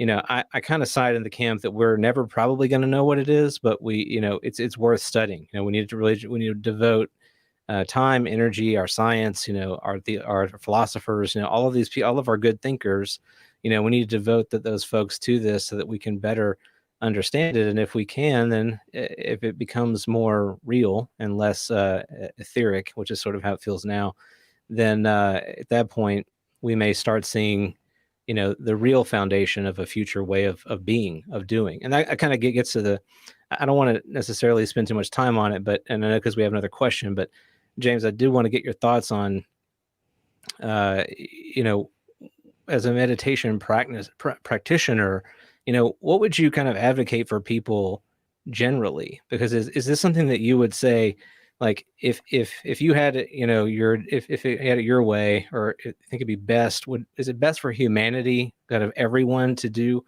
this kind of thing and follow these kinds of practices and engage the phenomenon? I'm stealing your show's term, but is this what we would recommend? Is this what we really want? Is this something that is even feasible, I guess, is the way to put it? No, in the sense where, it's not even recommendable for everybody to be practicing meditation. Mm-hmm. Some people are going to have adverse effects. There's a percentage of the population that they start doing meditation and they, maybe it's other factors in their life and they just get into a thing. And I'd really, actually one of the first podcast guests I had on Engaging the Phenomenon is somebody named Daniel Ingram. Mm-hmm. And he talks to this about the meditation stuff, right? Like, getting into some meditation territory is not advisable for everybody. In fact, it could make you want to quit your job and leave your marriage and all these things. And again, my friend Grant, I'll just say that he had a profound contact experience, and it affected his relationship. I hope he doesn't mind me saying that. So those kind of things could happen because you could think, oh, it's some innocent, simple thing, and you don't know what you're getting yourself into. And I'm not saying that in a negative way. Again, sure. my whole thing it's been, for me, I view it in an optimistic light. That's mm-hmm. just how I see it, at least for me. But I don't think everybody should just do CE5 because maybe not everybody's ready for CE5. But maybe you can have dedicated research teams that are doing that investigation. I wouldn't advise everybody play football. It's right, like absolutes. It's absolutism. Right. We can't have. There's nothing everybody should do. Right. I mean, I think it's an important thing to emphasize. And I'm not saying you haven't ever emphasized that, but I think for folks, listening or folks in the community generally, there is no one way to really experience this. There's no one methodology that is going to crack the code or, solve the problem or whatever it is, because it's just too diverse, and we're too diverse. Right. Yeah. And we need to be celebrating these different sort of modalities, because it's through these different modalities that we're going to really get the answer. It's not through one avenue of discovery. It's through many avenues of discovery and inquiry. It's like TV dinners. Not everybody's going to want the one with the fried chicken, the mashed potatoes, the corn. You can never get the right combination. Never. It's the way. I want the one that has the pudding and the chicken. No, but Iandoli's TV dinners. That's what we're going to do. Actually, Chef Boyardee. There we go. Chef Boyardee. Everybody calls it Chef Boyardee. It's not Chef Boyardee, it's Boyardee. Yeah.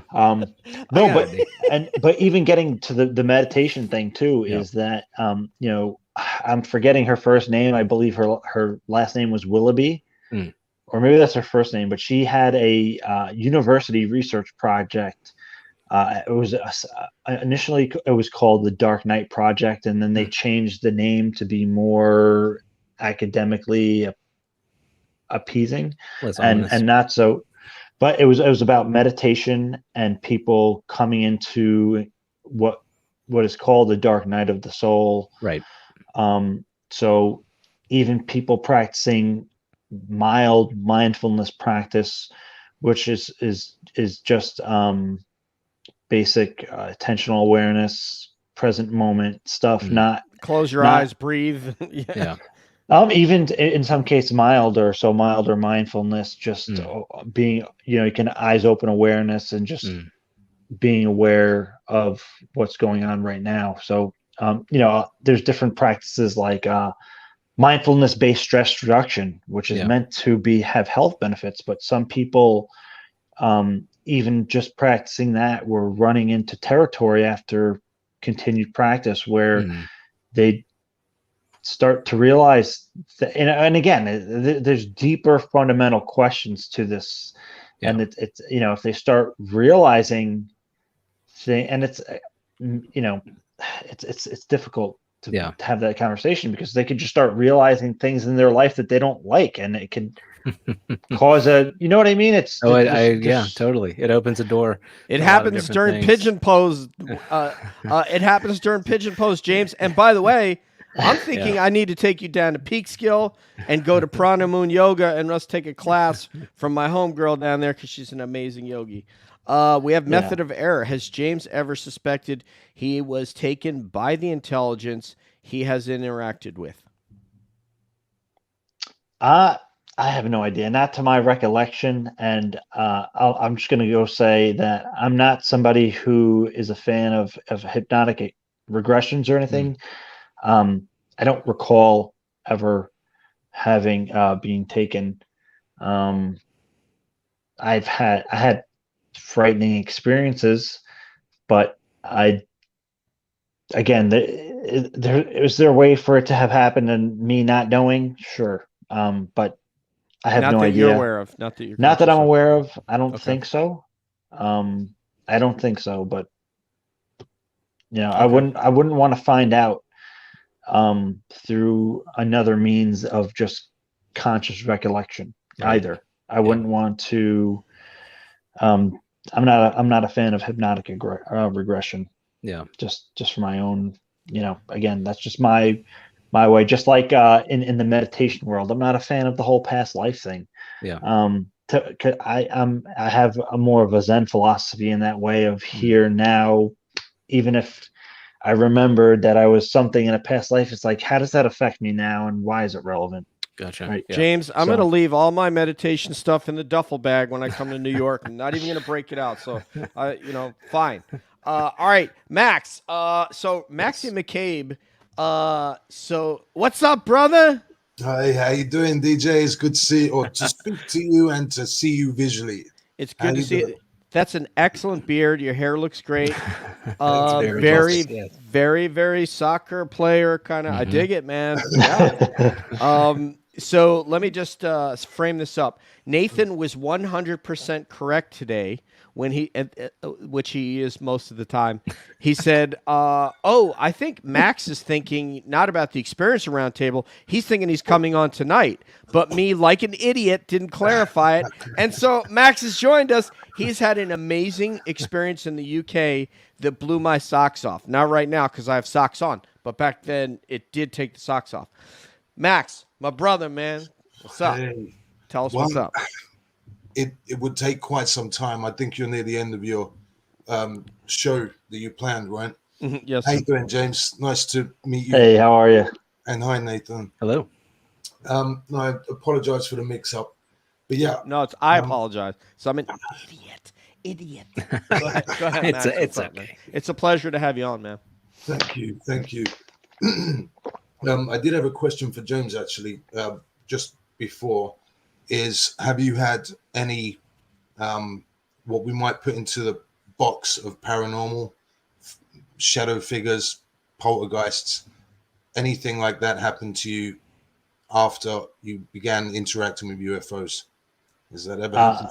I had all that actually mostly before. Beforehand. Wow. Before, but yeah, after as well, but more so before. So yeah, that I did have experiences with that. That's why I tend. Yeah. I was going to say I tend to think some of it is connected, but to me it was at least it felt clear from if I could distinguish that they weren't the same phenomenon, but it was again something that people can consider paranormal. Yeah, it's interesting that we use this language is so limiting, right? As you know. So whatever words we choose to use, we like to pigeonhole things and put them in boxes, which really oversimplifies things, which are way more complex. And words just don't do it justice, right? So what happened to us here, I'll try and be brief, DJ. Yes, sir. Like September, October 2014. I've never had any interest in the subject in my whole life. But didn't ask for any of this stuff to happen. And it was, some of it was positive, but we had a lot of negative stuff happen too that became completely out of our control and quite scary to say the least. It became very unpleasant.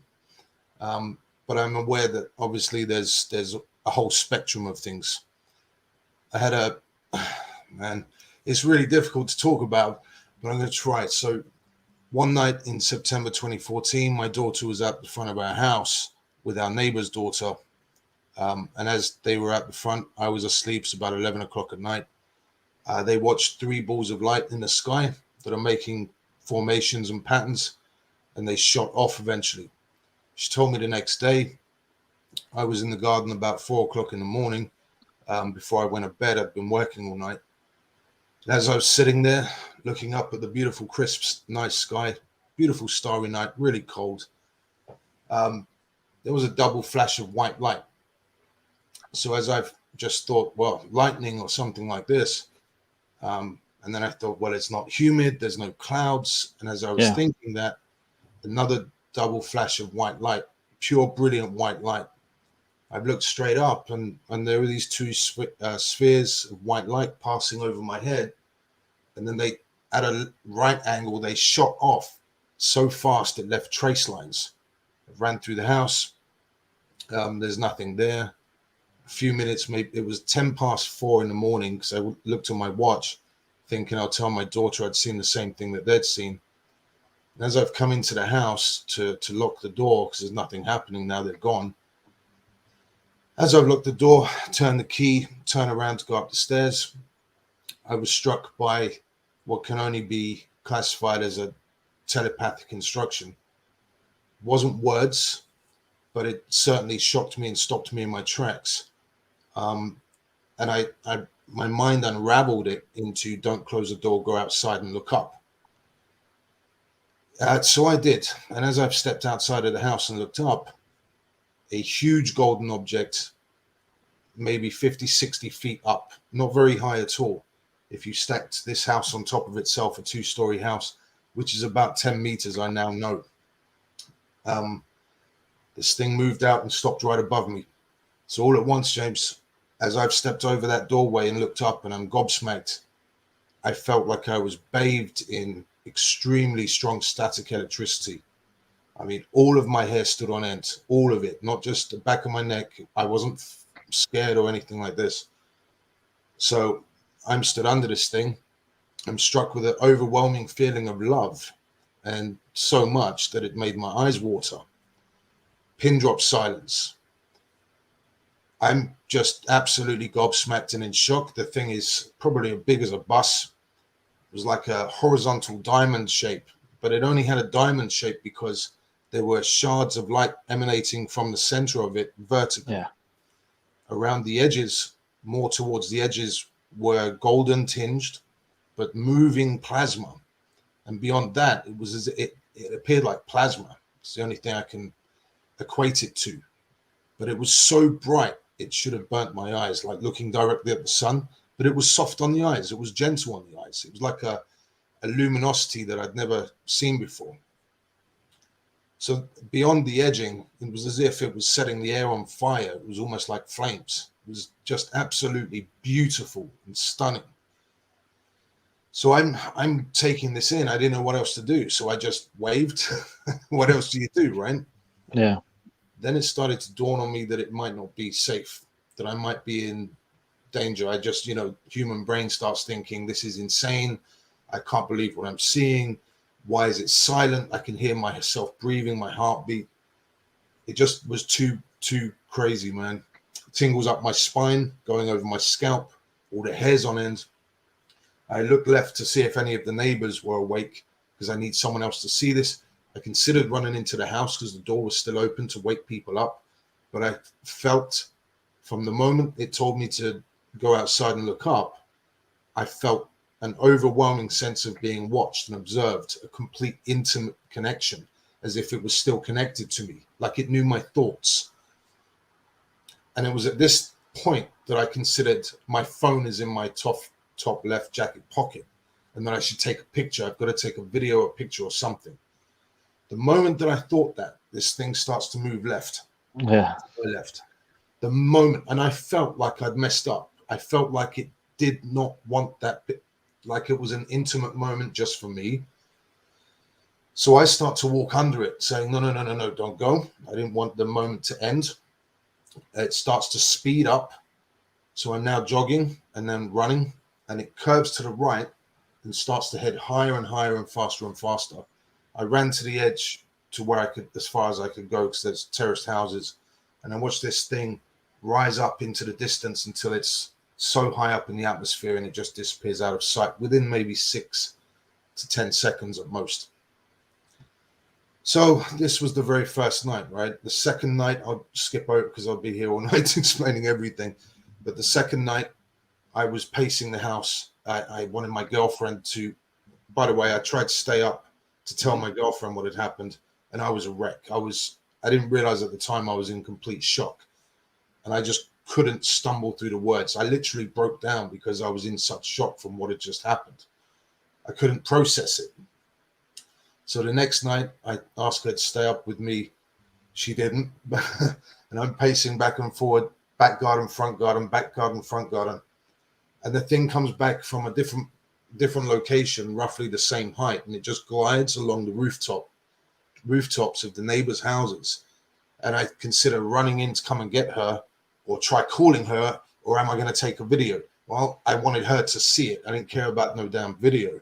So I tried calling her, and I'm watching it, and it's literally just gliding along as people are asleep at roughly the same time, about 4:20 in the morning this time. And it turns on a right angle left turn. So now it's heading from my right across to my left, and then it glides up into the same point in the sky.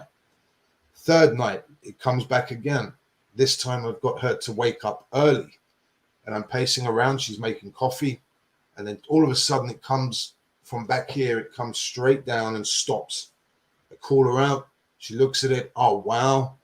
And then the thing hangs for about 10 seconds before it just zooms up. So it made like a V pattern. I never saw that one again. A few nights later, I'm driving down the road in gale force winds, and there's a red ball of light hanging in the sky. It catches my attention. I know there's nothing back there but high tension power lines and a train track. So I pull the car over. I'm absolutely wanting to get a picture this time. So I get out the car, I reach in to get my phone while keeping my eye on it, and it just blinks out.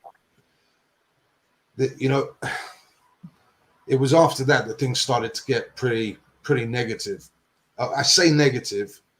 That's not a clever way to put it. The way that I described the feeling of love from when I was under it the first night, it didn't feel like it came from within me naturally. It felt as if that feeling was projected upon me because there was no logical reason for me to feel that sense of overwhelming love. It almost felt like an angelic experience. It was alien, angelic, it was magical, it was shocking all at once. As you know, there's no way to make sense of it. Your brain just goes into meltdown because you don't know, there's nothing to relate to this. It's just so unique. So that feeling of love, me and my girlfriend were out the back, maybe 2 weeks after these first experiences, nighttime, we're having a conversation, and all of a sudden that feeling just dropped on us. But it was not love, it was negative, it was terrifying. It felt like we were being watched, but in a really, just basically felt filled with terror. Of course, we both stopped, hairs on the back of my neck went up, this time with fear. But again, why? This came from nowhere, right? It just came from nowhere. Silence fell, and then these huge, heavy footsteps from right in front of us where we're facing there.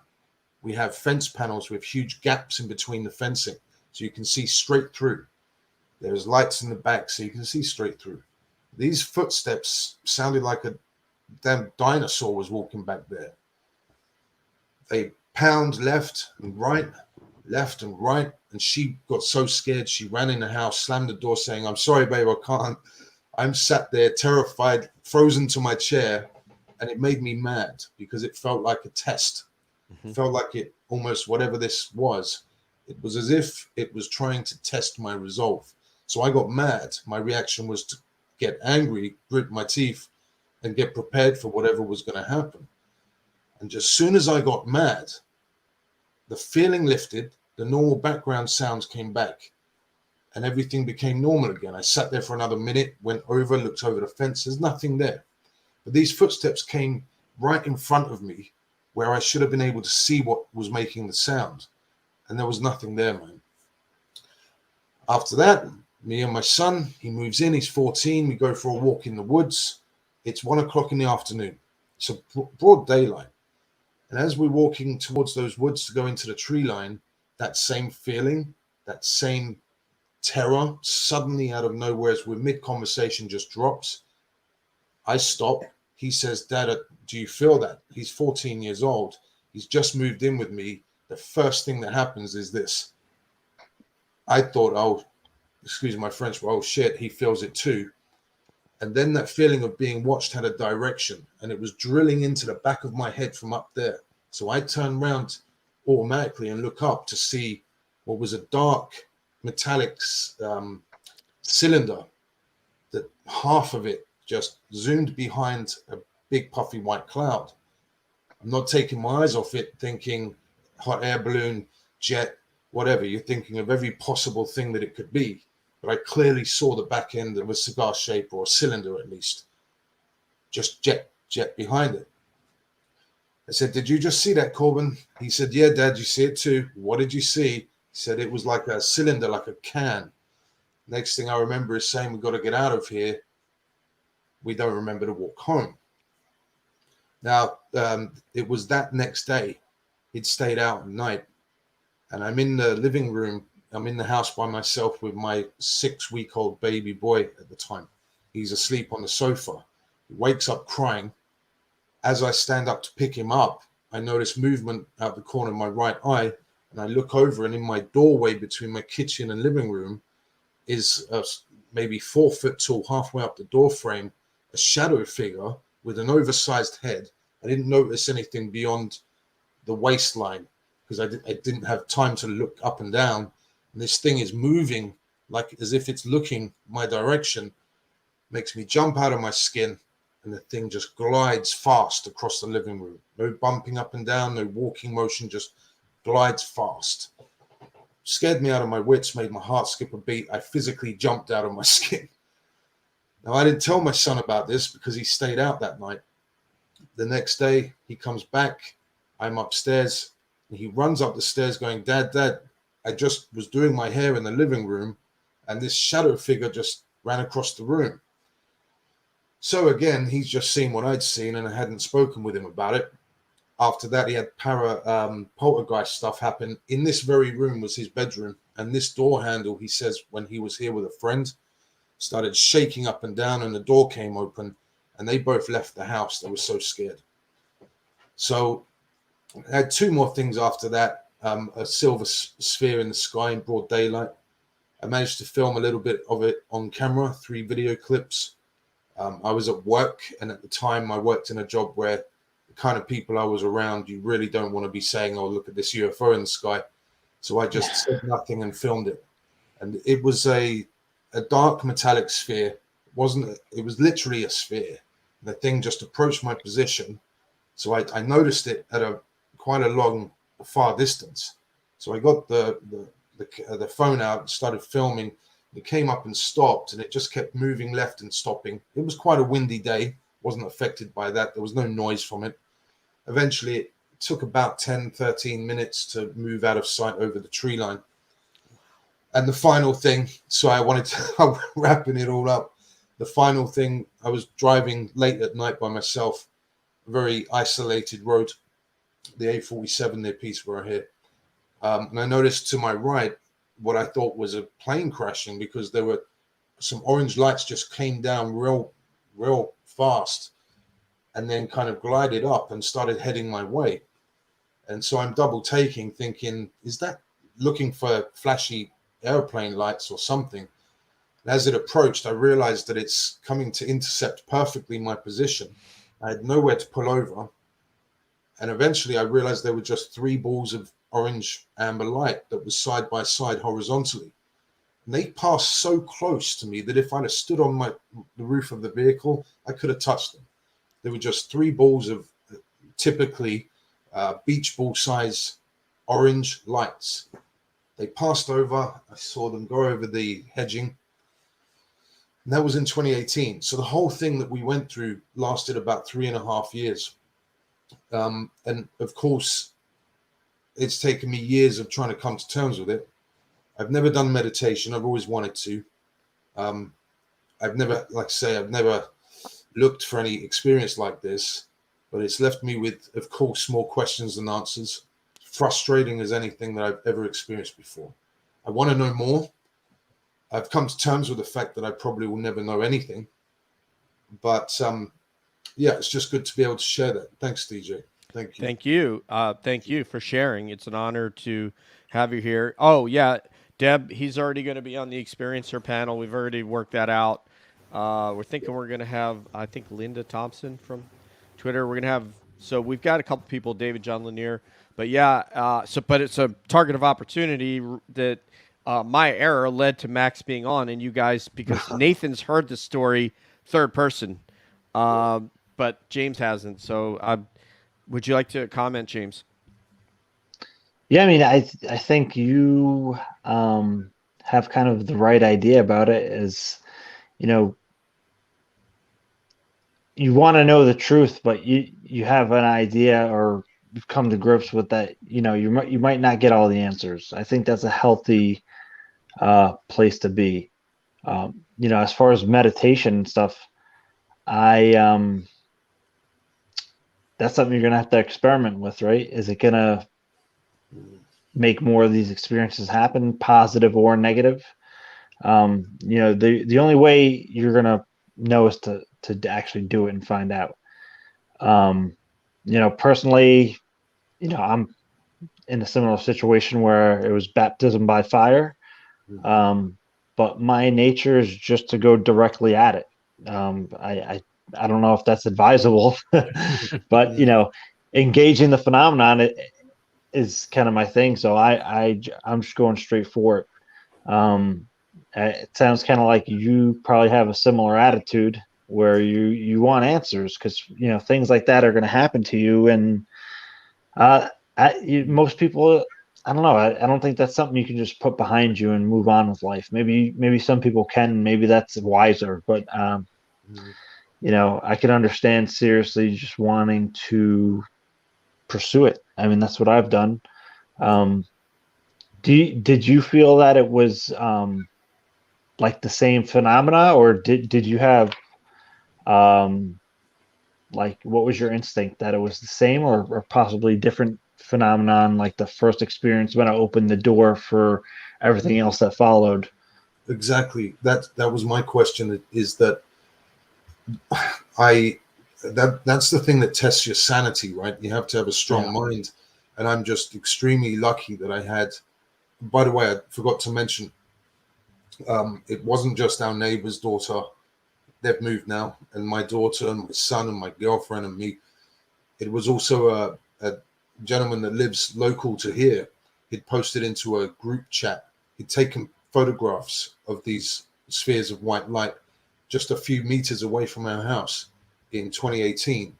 And he'd posted pictures of them with a blurb where it said he was walking his dog at 20 past midnight, and he'd seen these three balls of light dancing around, making formations. A third one joined in, two balls of light, a third one joined in, and then they shot straight up incredibly fast. His question was, has anybody got a reasonable explanation as to what these things are? Well, there's no reasonable explanation. Yeah. And then thirdly, I was lucky enough to have MUFON's director in the UK call me Jack Turnbull. He told me about a few things which struck a chord. And it turns out that another gentleman that was driving up the road here on this very same road that we live in 2018 again, had filmed on his dash cam footage of two spheres of white light passing from this side over to the other side of the road.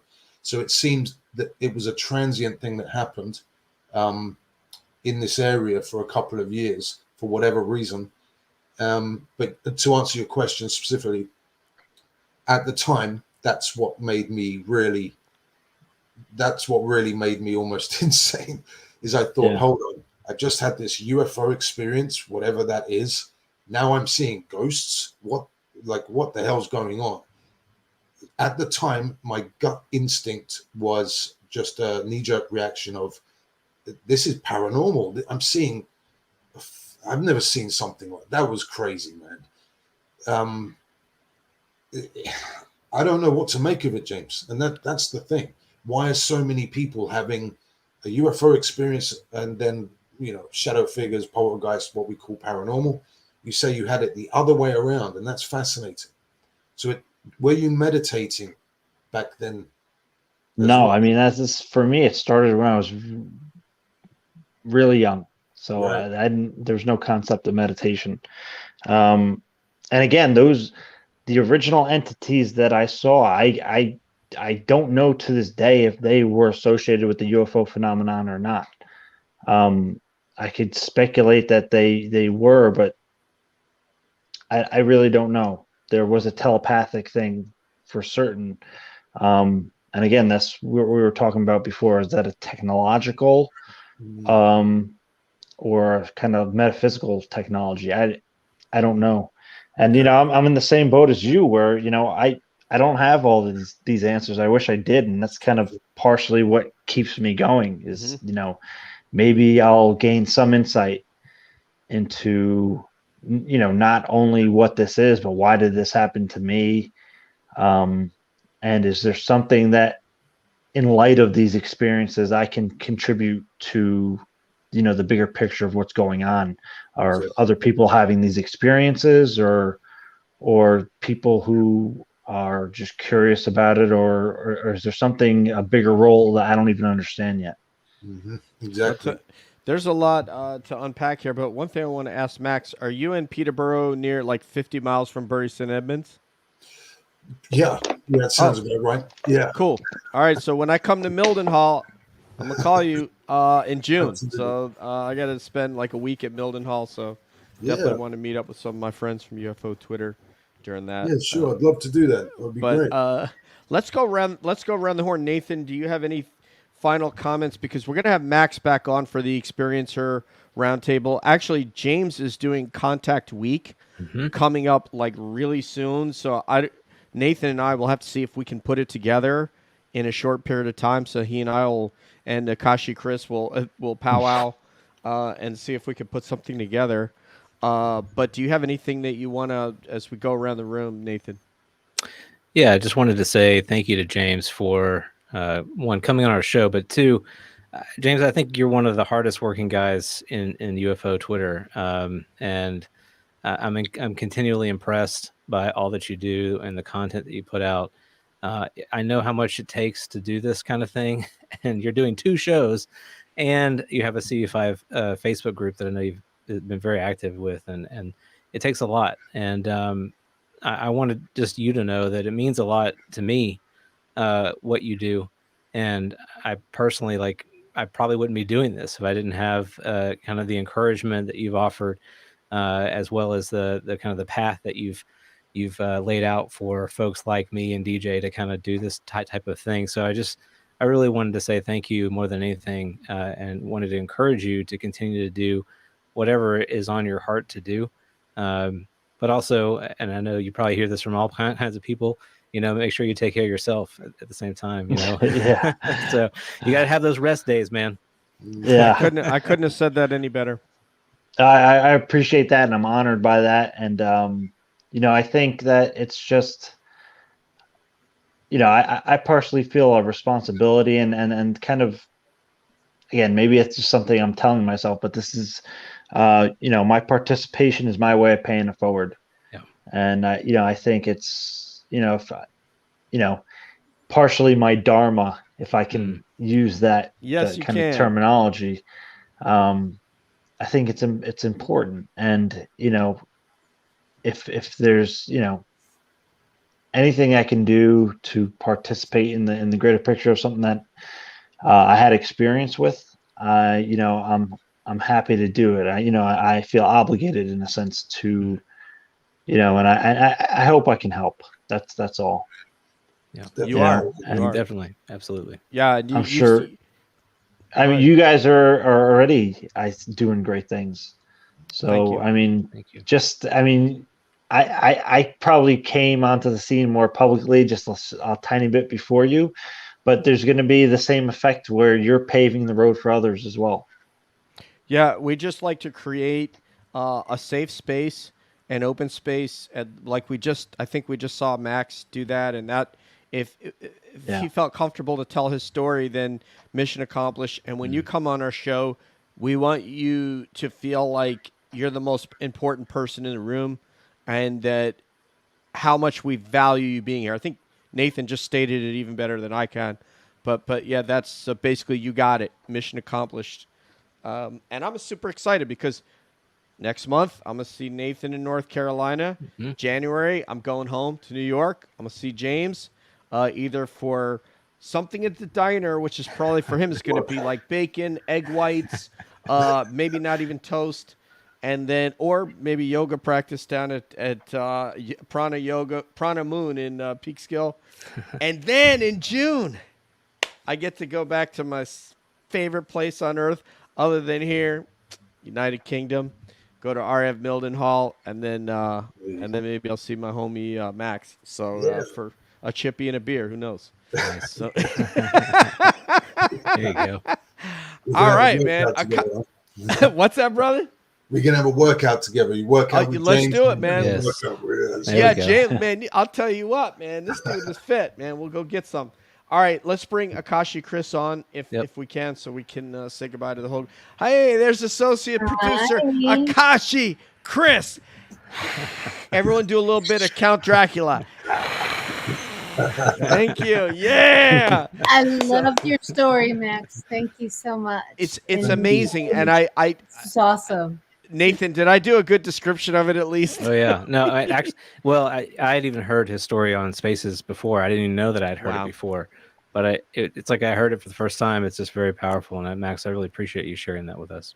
Thank you. Yes. Just like James said, and like the work that you guys are doing is important, because what I realized is it helps people that are going through the same to realize that they're not alone. Because we always feel like we're alone when we go through things like this, traumatizing things. Can be traumatizing and can be beautiful as well. I recognize that. Yeah. But we as human beings tend to feel like we're all alone, and we're not. And so it's important to be able to share these things. And I just want to help other people as well. You know? So we will. We want to make sure that everybody has a safe space to tell their story, and nobody has to prove shit to nobody. That's the bottom line. You don't have to prove a damn thing to anybody on this planet. So, all right, man. Thank you all for being on Calling All Beings. If you're on the YouTube, like, subscribe. I think we got to 525 today. We're 225. 225. 226 is really 525 tomorrow. Yeah, 226 is more than we were really. It's kind of excess. You know, it's like too much cheese on a pizza. There you go. Whatever. Thank you so much for joining us. It's an honor. So for Akashi Chris, for Nathan, for Max McCabe from the UK, and for James Iandoli, engage in the phenomenon. Put your hands together, and thank you everybody. Peace out, one love, and as I always say, we'll see you down the road. We always wonder what's up around the bend. That's right. Peace, y'all. Thank you.